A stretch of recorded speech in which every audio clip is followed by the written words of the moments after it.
The rejection hit him before the elevator doors even closed, a silent verdict stamped across his future as midday sunlight poured through the glass lobby and reflected off the polished floor. Aaron Cole stepped out of the towering office building with his shoulders tight and his resume folded so many times it looked worn thin, just like his hope. He had walked into the interview carrying more than qualifications. He carried the weight of sleepless nights, school lunches packed before sunrise, and a promise he had made to his 6-year-old son that things would get better. As the doors slid shut behind him, Aaron felt something inside him quietly break, and he kept walking, convinced the world had already made its decision.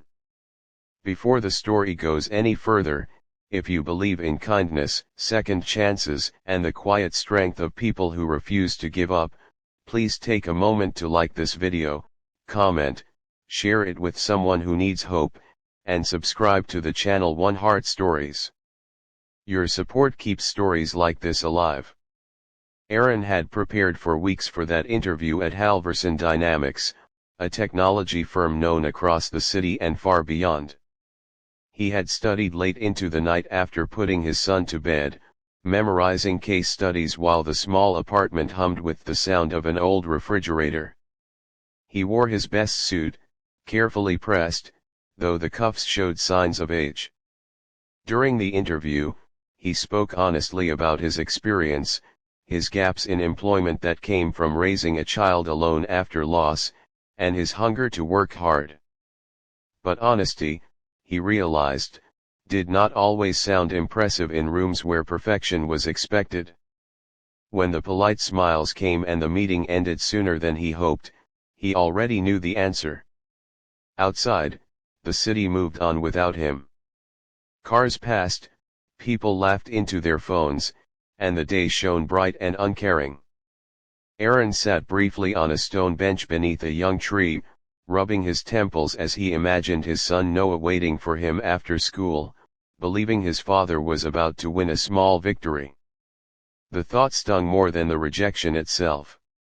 He stood up again, straightened his jacket, and began walking toward the bus stop, determined not to let his disappointment follow him home.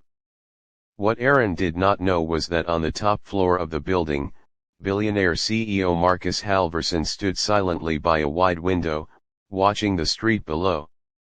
Marcus had built his empire from nothing, a past he rarely spoke about, but something during the interview had unsettled him. It was not Aaron's answers that lingered, it was the way he mentioned his son, not as an obstacle, but as his reason for trying. After the interview ended, Marcus had reviewed the notes, all neat and professional, yet none of them captured the exhaustion and quiet dignity he had seen in Aaron's eyes. As Aaron reached the corner, a sudden shout of urgency cut through the calm of the afternoon. Footsteps echoed on the pavement behind him. He turned just as Marcus Halverson, suit jacket undone and tie loosened, came to a stop a few feet away, breathing harder than a man of his status usually allowed himself to be seen. The sight was so unexpected it felt unreal, as if the city itself had paused to watch. Marcus had not planned this moment. Something inside him had moved when he realized that experience on paper was not the same as character in real life.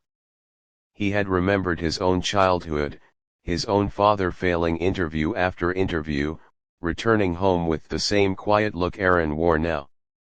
Standing there in the open daylight, Marcus made a decision that no board meeting could have approved, but his conscience demanded. They walked back toward the building together, the glass doors opening once more under the bright sky. Aaron's heart raced with confusion and disbelief as hope cautiously returned, fragile but alive. Upstairs, Marcus explained the truth as he saw it, that skill could be taught, but integrity and resilience could not. He admitted the company needed people who understood responsibility beyond deadlines. By the time Aaron stepped back into the elevator, the weight on his chest had shifted, not vanished, but softened into something warm and unfamiliar. The days that followed changed everything. Aaron started as a junior project coordinator, working harder than he ever had, grateful for every opportunity. He still packed lunches at dawn and rushed to school pickups, but now he did so with a sense of direction. Marcus watched from a distance, not as a savior, but as someone reminded that leadership was about seeing people, not just resumes. Over time, Aaron's dedication became impossible to ignore. His ideas were thoughtful, his teamwork sincere, and his gratitude evident in every task he touched. One afternoon, under the same bright sky where rejection once lived, Aaron picked up his son from school with a smile Noah had never seen before. The city felt different now, not because it had changed, but because someone had chosen compassion over convenience. Aaron understood that the interview he failed had not defined him, the moment someone believed in him had. If this story touched your heart even a little, please take a moment now to like the video, share it with someone who needs encouragement, and subscribe to One Heart Stories. Your engagement helps spread stories that remind us what humanity can be. Before the ending, a special request from us to you: please comment below and tell us where you are watching from or who the story reminded you of. Your words matter more than you know. As the sun dipped slightly lower but the day remained bright, Aaron stood on his apartment balcony that evening, listening to his son laugh inside. He understood that second chances did not arrive with fireworks, sometimes they came quietly, running after you when you thought it was already over. And somewhere in the city, a billionaire CEO was reminded that the greatest investments were not always financial, but human.